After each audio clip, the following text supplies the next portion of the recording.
Hello again mga kasipit. So today pupunta naman tayo sa SM Mega Mall. Meron tayong nakausap sa isang page na makikipag-trade siya ng Hagsis. Pero bago tayo pumunta doon, daan muna tayo dito sa SM North. Meron ditong Tom's World, titignan natin. At syempre hindi natin palalampasin, sisipit tayo ng mga plushy toys dito sa SM North.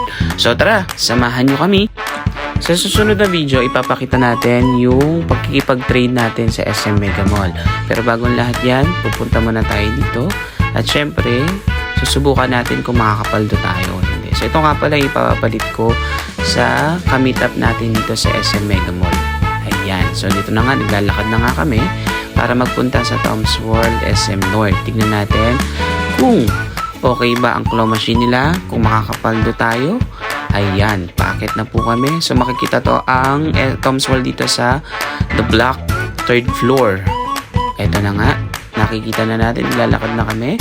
So meron sila rito claw machine sa labas at meron din sila dito sa loob. Tara, pasok tayo. So ayan. So marami ditong mga claw machines and arcades at iba't iba pang mga machine na makukuha na ng tickets. Kung gusto nyo mag-ticket farm, yan, marami kayong makikita dito. Tuloy natin sa susunod na video. Like, follow, and share!